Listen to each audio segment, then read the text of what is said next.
Hello all, welcome back to my YouTube channel. After a long time ಆದಮೇಲೆ ಒಂದು video start ಮಾಡ್ತಾ ಇದ್ದೀನಿ. Because ತುಂಬ ಬ್ಯುಸಿ ಇದ್ದೆ, ಹಾಗಾಗಿ ವಿಡಿಯೋ ಸ್ಟಾರ್ಟ್ ಮಾಡೋಕ್ಕಾಗಿರಲಿಲ್ಲ. ಇವತ್ತೊಂದು ಹೇರ್ ಆಯಿಲ್ ಬಗ್ಗೆ ವಿಡಿಯೋ ಮಾಡೋಣ ಅಂದ್ಕೊಂಡಿದ್ದೀನಿ. ಯಾರಿಗೆಲ್ಲ ಹೇರ್ ತುಂಬ ಡ್ರಾಪ್ ಆಗ್ತಾ ಇದೆ, ಹೇರ್ ಸ್ಪ್ಲಿಟ್ಸ್ ಆಗ್ತಾ ಇದೆ, ಡ್ಯಾಂಡ್ರಫ್ ಆಗ್ತಾ ಇದೆ, ಅದಕ್ಕೆಲ್ಲ ಒಂದು ಬೆಸ್ಟ್ ಹೋಮ್ ರೆಮಿಡಿನ ನಾನಿವತ್ತು ನಿಮಗೆ ಸಜೆಸ್ಟ್ ಮಾಡ್ತಾ ಇದ್ದೀನಿ. ಆ್ಯಂಡ್ ನಾನು ಕೂಡ ತುಂಬ ಹೇರ್ ಆಯಿಲ್ನ ಟ್ರೈ ಮಾಡಿದ ಮೇಲೆ ಫೈನಲ್ ಆಗಿ ಈ ಹೇರ್ ಆಯಿಲ್ ಬಿಟ್ಟು ಬೇರೆ ಯಾವ ಥರ ಹೇರ್ ಆಯಿಲ್ನು ಯೂಸ್ ಮಾಡಬಾರ್ದು ಮತ್ತು ಈ ಆಯಿಲ್ಗೆ ಇನ್ಯಾವ ಥರ ಇಂಗ್ರೀಡಿಯೆಂಟ್ಸ್ನು ಆ್ಯಡ್ ಮಾಡಬಾರ್ದು ಅಂತ ಫಿಕ್ಸ್ ಆಗಿದ್ದೀನಿ.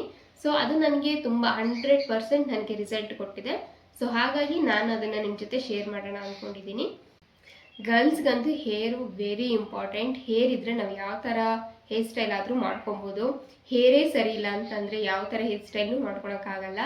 ಸೊ ಹಾಗಾಗಿ ನಾನಿವತ್ತು ನಿಮಗೆ ಒಂದು ಬೆಸ್ಟ್ ಹೇರ್ ರೆಮಿಡಿನ ತೋರಿಸ್ತೀನಿ. ಯಾವ ಥರ ಹೇರ್ ಆಗಿ ಆಯಿಲ್ ಅಪ್ಲೈ ಮಾಡಬೇಕು, ಮತ್ತು ನಾನು ತೋರಿಸ್ತಾ ಇರೋ ಆಯಿಲ್ನ ವೀಕ್ಲಿ 2 ಟೈಮ್ಸ್ ಅಪ್ಲೈ ಮಾಡಿದ್ರೆ ಸಾಕು.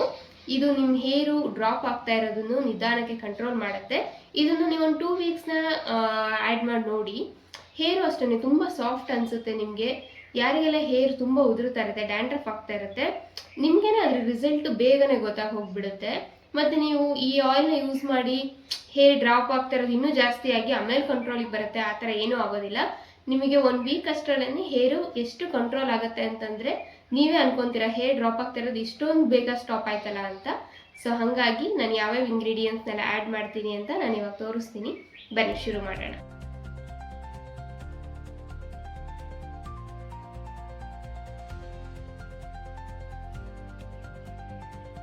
ನಾನಿವಾಗ ನಿಮಗೆ ಏನೆಲ್ಲ ಇಂಗ್ರೀಡಿಯೆಂಟ್ಸ್ನ ಆ್ಯಡ್ ಮಾಡಬೇಕು ಅಂತ ತೋರಿಸ್ತಾ ಇದ್ದೀನಿ. ಇದು ವಿಳೆದೆಲೆ. ವಿಳೆದೆಲೆನ 15 ವಿಳೆದೆಲೆ ತೊಗೊಂಡಿದ್ದೀನಿ.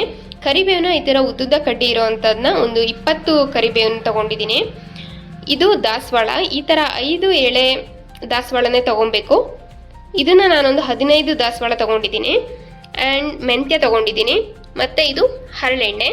ನಾನಿವಾಗ ಯೂಸ್ ಮಾಡ್ತಾ ಇರೋದು ಕೊಬ್ಬರಿ ಎಣ್ಣೆ, ಪ್ಯಾರಾಚೂಟು. ಈ ಕೊಬ್ಬರಿ ಎಣ್ಣೆನ ಯೂಸ್ ಮಾಡ್ತಾ ಇದ್ದೀನಿ. ಹರಳೆಣ್ಣೆ ಇದು ಮನೇಲೇ ಮಾಡಿರೋದು. ಹರಳು ಬೀಜ ನೋಡಿ, ಯಾರೆಲ್ಲ ನೋಡಿರಲ್ಲ, ಹೀಗಿರುತ್ತೆ ಹರಳು ಬೀಜ. ಇದೊಂಥರ ಡಿಫ್ರೆಂಟಾಗಿ ಇರುತ್ತೆ ಅಲ್ವಾ, ಚೆನ್ನಾಗಿದೆ. ಇದನ್ನು ಗಾಂಡ್ದರಿಗೆ ಕೊಟ್ಟರೆ ನೀಟಾಗಿ ಹರಳೆಣ್ಣೆನ ತೆಕ್ಕೊಡ್ತಾರೆ ನಮಗೆ. ಸೊ ನಾನಿವಾಗ ಅದೇ ಹರಳೆಣ್ಣೆನ ಯೂಸ್ ಮಾಡ್ತಾ ಇರೋದು.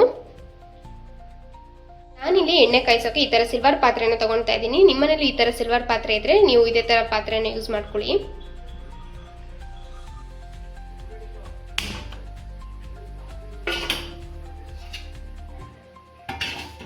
ನಾನಿಲ್ಲೀಗ 1 ಲೀಟರ್ ಕೊಬ್ಬರಿ ಎಣ್ಣೆನ ಹಾಕಿದ್ದೀನಿ. ಇಷ್ಟೆಲ್ಲ ಇಂಗ್ರೀಡಿಯೆಂಟ್ಸ್ ಹಾಕಿ 1 ಇಯರ್ ತನಕನೂ ಇಡ್ಬೋದು ನೀವು, 6 ಮಂತ್ಸ್ ತನಕನೂ ಇಟ್ಕೊಬೋದು.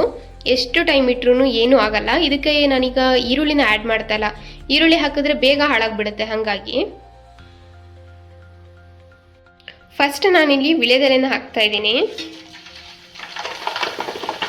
ಯಾವುದೇ ಆದ್ರೂ ಅಷ್ಟೇ ಲೋ ಫ್ಲೇಮಲ್ಲಿ ನಾವು ಮಾಡ್ತಾ ಹೋಗಬೇಕು. ಕರಿಬೇವನ್ನ ಹಾಕ್ತಾ ಇದ್ದೀನಿ. ಲೋ ಫ್ಲೇಮಲ್ಲೇ ಕಾಯಿಸಿ ಎಣ್ಣೆನ. ಹೈ ಫ್ಲೇಮಲ್ಲಿ ಇಟ್ಕೊಂಡ್ರೆ ಒಂದೇ ಸತಿ ಎಣ್ಣೆ ಹಾರ್ಬಿಡುತ್ತೆ. ಹೂನು ಹಾಕ್ತಾ ಇದ್ದೀನಿ. ಹೈ ಬಿಸ್ಕಸ್ ಅಷ್ಟೇ, ಎಲ್ಲದೂ ಅಷ್ಟೇ ಲೋ ಫ್ಲೇಮಲ್ಲೇ ಇರಬೇಕು. ಇದಕ್ಕೀಗ ಮೆಂತ್ಯ ಆ್ಯಡ್ ಮಾಡೋಣ. ಹೂನು ಅಷ್ಟೇ ಕಲರ್ ಚೇಂಜ್ ಆಗ್ತಾ ಹೋಗುತ್ತೆ. ಕರಿಬೇವು ಆ್ಯಂಡ್ ಮೆಂತ್ಯ ಇದೆಯಲ್ಲ ಅದು ಅಷ್ಟೇ ಬ್ಲ್ಯಾಕ್ ಆಗುತ್ತೆ. ಸೊ ಅಲ್ಲಿ ತನಕ ನಾವು ಎಣ್ಣೆನ ಕಾಯಿಸ್ಕೊಡ್ಬೇಕು.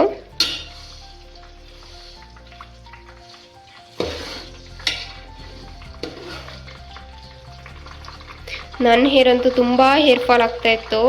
ನಾನು ಎಷ್ಟೆಲ್ಲ ಟ್ರೈ ಮಾಡಿದ್ದೀನಿ ಅಂತಂದರೆ ತಿಂಗಳಿಗೆ ಒಂದೊಂದು ಚೇಂಜ್ ಮಾಡ್ತಿದ್ದೆ. ಇದು ಆದರೆ ಹಿಂಗಾಗ್ಬೋದು, ಈ ಥರ ಚೇಂಜ್ ಮಾಡಿದ್ರೆ ಹಿಂಗಾಗ್ಬೋದು ಅಂತ. ಫೈನಲ್ ಆಗಿ ಈ ರೆಮಿಡಿಗೆ ಫಿಕ್ಸ್ ಆಗಿಬಿಟ್ಟಿದ್ದೀನಿ. ಇದು ಆ್ಯಕ್ಚುಲಿ ತುಂಬ ಚೆನ್ನಾಗಿ ರಿಸಲ್ಟ್ ಕೊಡ್ತು ನನಗೆ. ಹಾಗಾಗಿ ನಾನು ಚೇಂಜ್ ಮಾಡೋಕ್ಕೆ ಹೋಗಿಲ್ಲ. ಮತ್ತೆ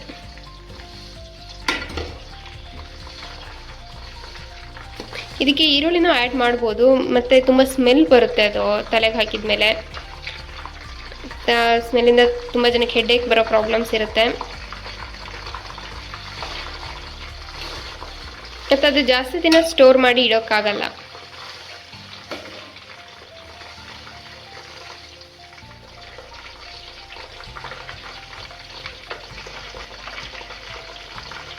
ಹರಳೆಣ್ಣೆ ಹರಳೆಣ್ಣೆನ ಲಾಸ್ಟಿಗೆ ಆ್ಯಡ್ ಮಾಡಿ, ಯಾಕೆ ಅಂದರೆ ಹರಳೆಣ್ಣೆ ಹಾಕಿದ ತಕ್ಷಣ ಅದು ಫ್ಲೇಮ್ಗೆ ಉಕ್ಕಿ ಬಂದಂಗೆ ಆಗಿಬಿಡುತ್ತೆ. ಸೊ ಇಲ್ಲೆಲ್ಲ ಚೆಲ್ಲಿ ಹೋಗ್ಬಿಡುತ್ತೆ. ಹಾಗಾಗಿ ಹರಳೆಣ್ಣೆನ ಲಾಸ್ಟಿಗೆ ಆ್ಯಡ್ ಮಾಡಿ.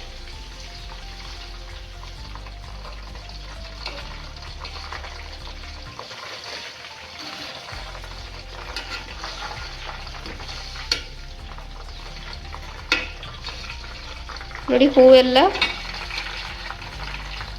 ಚೇಂಜ್ ಆಗ್ತಾ ಇದೆ, ಗೊತ್ತಾಗ್ತಾ ಇದೆ ನಿಮಗೆ. ಇದು ಈ ಕಲರ್ ಅಲ್ಲ, ಬ್ಲ್ಯಾಕ್ ಕಲರ್ ಬರಬೇಕು, ಅಲ್ಲಿವರೆಗೂ ಡೀಪ್ ಫ್ರೈ ಮಾಡಬೇಕು ಇದನ್ನು.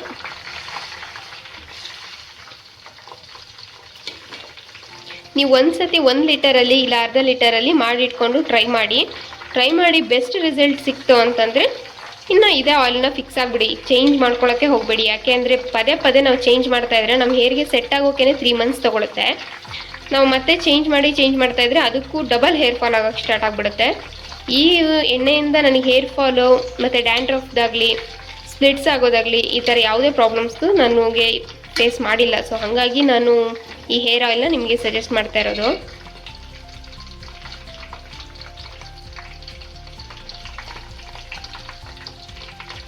ನಾವು ಹಾಕಿರೋ ಇಂಗ್ರೀಡಿಯೆಂಟ್ಸು ಈ ಕಲರ್ಗೆ ಚೇಂಜ್ ಆಗಬೇಕು.